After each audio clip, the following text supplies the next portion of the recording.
It's the top 5 on the Rokon Show. 5, Let's go! 4, 3, 2, 1. Now, it's the top 5 at 5 on the Rokon Show with Anna Tavlantis.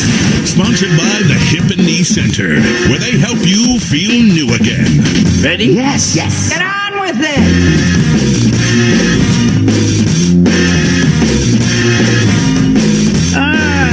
Checking in at Number 5. when President Trump made the new trade agreement announcement in the Oval Office today, he brought in Mexico President Enrique Peña Nieto by speakerphone.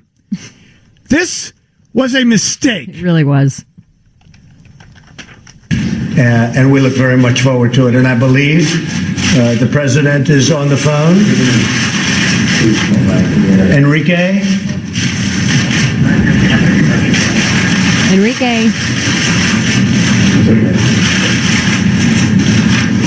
Yeah, you can hook him up. Enrique? You tell me when. How are you? It's a big thing. A lot of people waiting. Introducing President Peña Nieto. Hello? You want to put that on this phone, please? Hello? Okay. Baron, get in here. Be helpful. Yeah, Okay, we're still waiting. Enrique. President Trump. Thank you. Presentando al presidente Trump. Presidente Trump, ¿cómo está? Muy buenos días. President Trump, how are you? Good morning. Thank you, Enrique, and congratulations. That's really a fantastic thing. We've all worked very hard. If you are the host of this conference call, please press 1 now. Your user ID number. Yeah. Okay. There's a great mashup of that hello conversation set to Lionel Richie's hello if you want to go check it out. It's out there. Just as amazing as you might imagine. I just walked in, there's a TV on in the room, and I started looking, I go, this is not going well. It's like moments ago, and they're showing it for the first time, and I'm like, am I really watching this? Is this really happening? When is SNL back? I mean, because this is total material, but it's not. It's all right, yet. though. It worked out. The They stock market hugs. loves it. They're gonna hug. There's it's kind of a nice thing. So President Nieto would like to hug him, Yes. and he would hug back. It would be very nice. that's what we learned at the end of that very awkward moment. But there was a guy behind him pressing buttons, and a couple times he hit the button. It's like when Grandpa, he is basically Grandpa at the table. Like, kind of, he's angry. He's always got something to say. You kind of love him because he's Grandpa, and he's got a real nice house, so you like going there for Thanksgiving. But there's something awkward. He was proudly trying to show off his deal-making prowess, but then his speakerphone technological non-prowess got in the way of it. It felt like we just kind of sat there like, oh. Exactly. All right. Let's check in at Number 4. Neil Simon, the playwright whose name was synonymous with Broadway comedy and commercial success for decades, helped redefine the popular American musical and the popular American humor of just your straight-up plays. Mm-hmm. Right? So, he's dead, by the way. I should point that out. I missed that. That he has passed away at the age of 91. And he is, throughout the 1960s and 70s, if you put his name on anything, a Neil Simon play, a Neil Simon movie, it sold. So here's what Simon once said about writing for the stage and the screen. Well, for me, the dialogue comes last. I think people get the image that I sit down and write a lot of jokes. I think of a story. I think of characters mostly. The dialogue comes last. The dialogue surprises me. There is no formula for it. I just hope that what I find funny, the rest of America would find funny. Yeah. Neil Simon was 91. Ryan, what's going on in the WGN newsroom? The Chicago Fire Department says they don't believe a fire that killed 8 people in the Little Village neighborhood was set intentionally. More on that coming up at 5:30. Violetta? Time to show New York they aren't the only ones who make pinstripes look good. White Sox, Yankees, tonight at 6 on WGN TV Sports. All right, right, Top 5 continues right here on 720 WG, and we're up to Number 3. Steve James, the genius behind Hoop Dreams, has a new show on Stars, which is poised to thrust suburban Chicago high school into the center of a national conversation on race and equality. It's very interesting because this time he's training his cameras on 12 students over the course of an academic year at Oak Park River Forest High School. Mm-hmm. Now, it's obviously an affluent high school, but it borders a very tough part of Chicago. Oak Park, this school is crazy. It's like a social experiment. In this community, there are levels of diversity, but we mentioned race, all hell breaks loose. My white friends, they don't even know who Malcolm X is, don't know who Biggie Smalls is. I don't have black friends. I have black acquaintances. It's so white. Charles Donaldson III, who is a senior there, tells the Sun-Times that he's glad that light is being shed on the school. I think that what this film does very well is that it normalizes and humanizes adolescent experience for children of color. Because I think as children of color, especially black kids, that's something that's taken away from us. And I think that the more you show it, the more you humanize it, the more you'll remember that, like, again, like, we're just kids. Like, I think that happens a lot. The kids are the ones that suffer the most.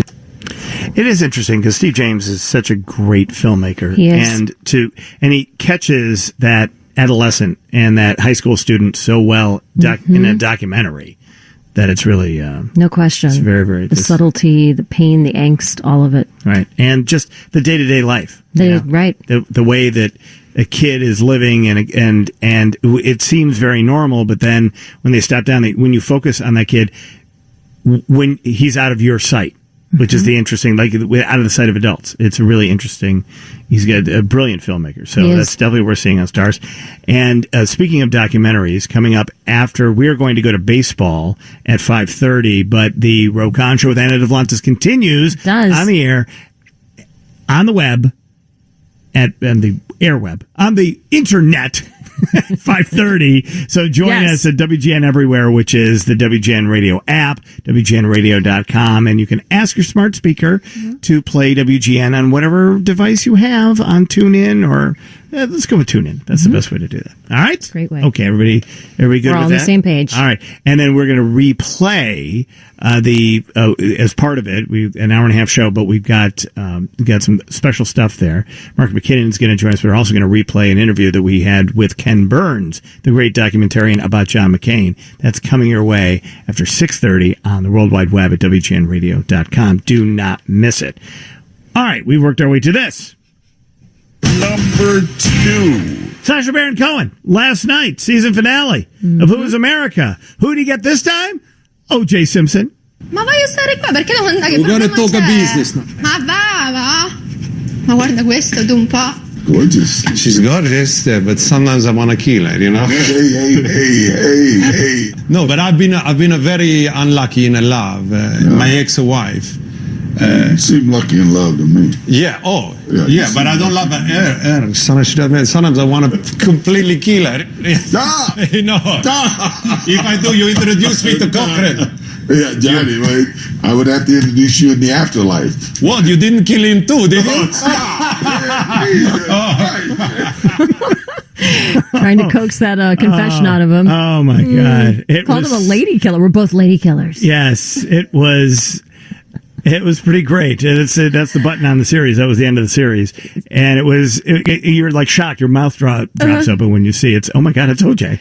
Sarah Palin did not appear because remember she was suing him over being duped in that interview, and apparently was just listed in the credits, rolling as a special publicity consultant because she helped so much with the publicity. That's true. It's interesting why they didn't. There'll be a story behind that. There will be. Both sides will declare victory and go home on that. I don't know exactly. I believe that's true. What that's all going to be about, but it was definitely worth. The series had its awkward moments. There are some things that seem a little unfair, but then there were some classic moments. And last night was a pretty good way to end the series. And then because it was a false end, like you're watching it, it's over, and then all of a sudden it pops back up, and there's OJ, and you're like, oh no, oh boy, oh God, lady killers. Mm-hmm. All right. Well, we'll see. Will there be more? Did he do more of this? It'll eventually work its way out into the internet. My guess is yes. Mm-hmm. My guess is that there will be fairly significant internet coverage. I would think so. Showtime is not commenting about the Sarah Palin thing yet, so we'll have to see what comes out there in terms of why not. Was it the lawsuit? Was it just, I don't know, was it publicity? Maybe there wasn't enough there in that interview? I don't know. And I also wonder if the potential for legality here, it seems like they spent a ton of money making that show. Yeah. Because they had to it doesn't show on the screen, it shows in the setup. Because they actually were throwing fake banquets for these people to con them into believing that they were receiving an award to set up some of the stuff they did with their Israeli defense guy Colonel Iran Murad, which was one of the characters he was playing. There were a bunch of they spent so much money creating, and they were flying people all over the country, duping these people, trying to convince them that other things were going on that potentially were actually not. It worked. Got him to do a lot of strange things. Yes. Yes, it did. But it is where, it depends on where your politics are. He does make fun. It wasn't just Trump he was going after or conservatives. Bernie Sanders sat down, a couple other Democrats. Yes. All right. Let's get right to this. And finally, number 1. John McCain, United States Senator, dead at the age of 81.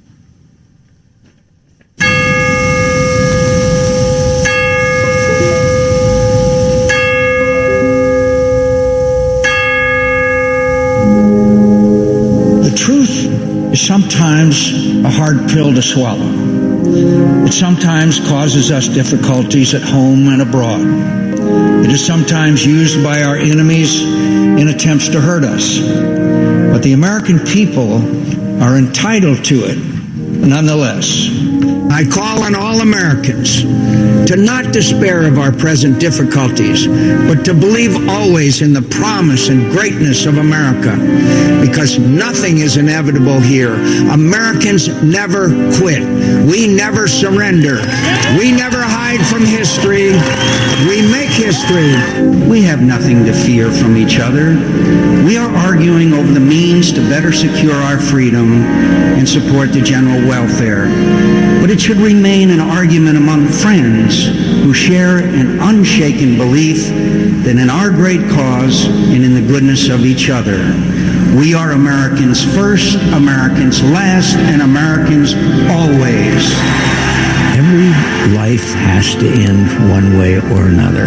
I'm very happy. I'm very happy with my life. I'm very happy with what I've been able to do. And there's two ways of looking at these things, and one of them is to celebrate. You've been around a long time, old man. You've had a great life. You've had a great experience. I want